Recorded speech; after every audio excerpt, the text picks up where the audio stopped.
Welcome to Russell Heritage Golf here at West Midlands, and we are doing a step-by-step guide with arguably the most important club in the bag, the driver. Now we're doing basics, right? We're going to be covering everything. So you guys want to make sure that if you haven't already, you press that subscribe button, press the bell icon, because that means you receive notifications every time a new video comes out. Let's start with some of the basics. The most basic one is tee height, right? I quite like a traditional tee where half of the golf ball is above the crown of the head. I know great drivers of the golf ball who tee it lower, and I know a few, not many, that tee it slightly higher than I do. It doesn't matter. It's relative to the ball flight, and it's relative to your sort of strike pattern. So that is something you can mess around with, but my only suggestion would be, once you find something that you think is working for you, consistently keep it the same way. Now, next little trick. We talked about this in the last video, and this is what I get everybody who does online lessons to do when they're playing, is if you're playing a nice friendly game of golf, double check your basics, get your alignment stick out, pop it down on a tee. It takes a matter of a few seconds, and just make sure that you are getting your feet, and in particular the starting direction. So what I've got here is I've placed my yellow cane down to represent the direction where I'm aiming, and I've got my blue one down just to make sure that my feet would be parallel placed towards it. It's a big important thing.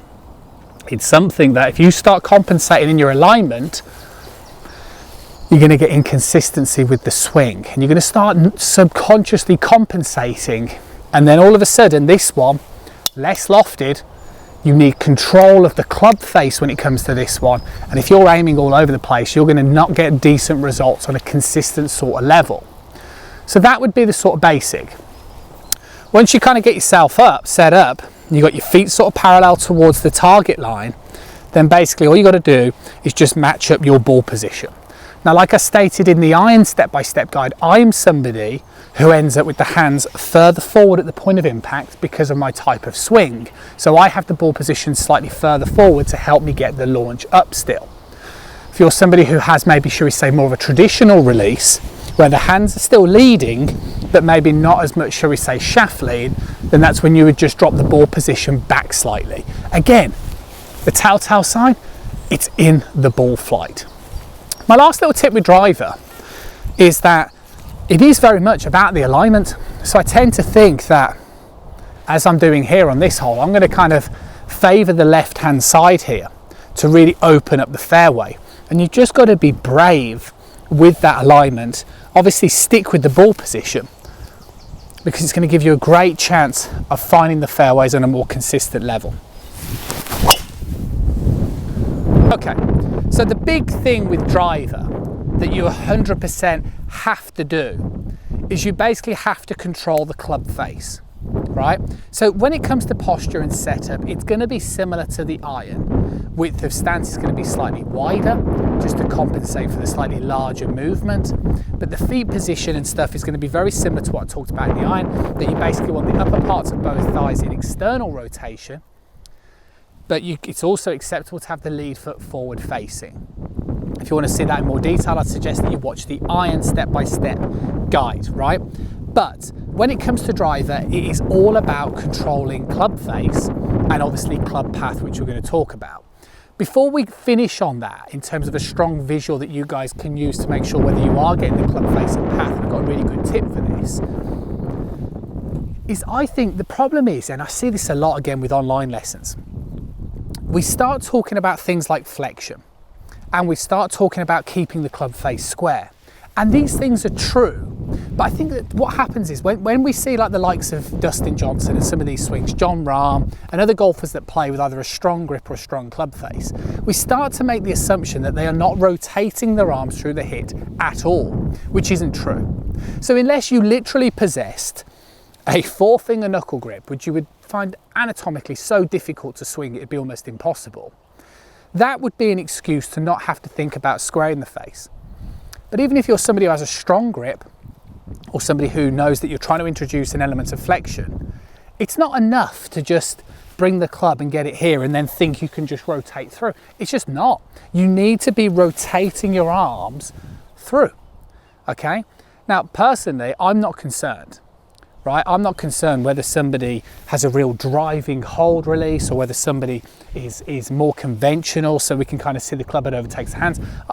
The reason why is that the way you hold the club to the way that you hold it in your grip, whether the shaft is up, down, all of these things change the way that your release looks. So what you have to be careful of is you're not changing it for the sake of it, and you're changing it because of the ball flight.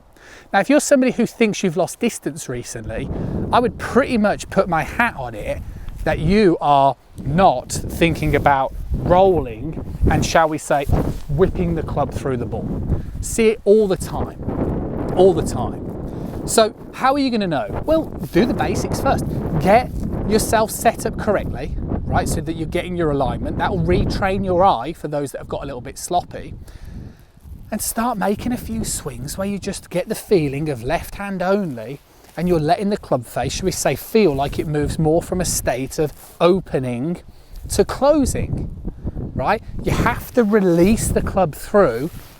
You can kind of hear in the wind there, that sort of whipping sound, to still generate distance, but to control the face. That is a big, big tip.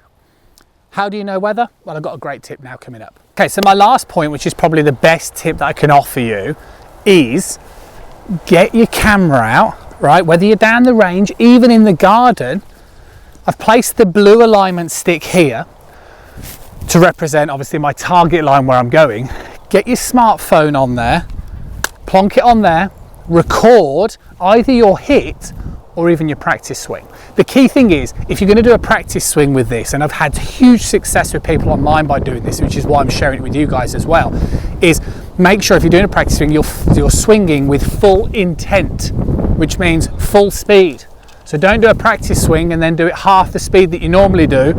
Do it full speed, and basically what you're going to see when you look back on the camera is how good the relationship between the club head and the path is, the club path and the club face is coming in towards that impact area. Now, what are you looking for? Well, let's be honest, you're after consistency, right? So what you don't want is you don't want to kind of end up, swinging excessively out to in with an open face. You'll see whether it looks right or wrong, generally. And the other telltale sign will be the ball flight, right? When you eventually start hitting some shots.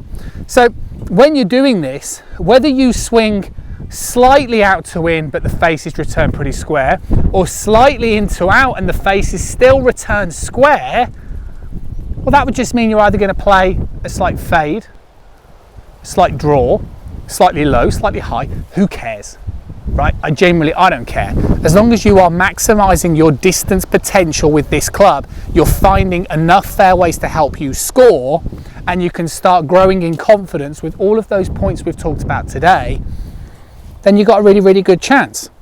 You've got a good chance of starting to find more fairways. And look, you want to improve your scoring? Is it putting? Is it chipping? Probably not. It's normally this one. Okay, so basically we are going to be covering the driver in more detail. This is the first part of a series. I'm going to create the playlist on the channel, step-by-step guides. So make sure you subscribe, press the bell icon, you receive notifications, you know that, you know what to do if you want to watch more of this content. And we're going to talk about this club in much more detail. And eventually you're going to start talking about equipment as well within this category. So the key points though are alignment. So making sure that you get the club face pointing in the direction where you want to go, right? Obvious. Feet parallel, yeah. Get your width of stance sorted out, we've already spoken about that. But the key thing with this is that when it comes to driver, club face is king.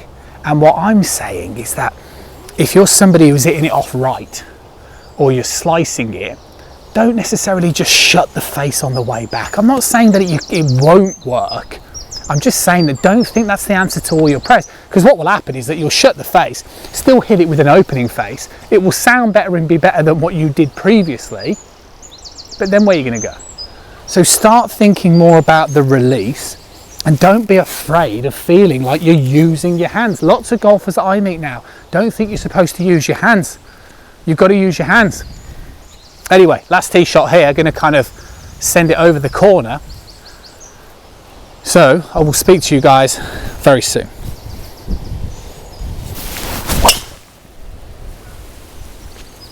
There we go.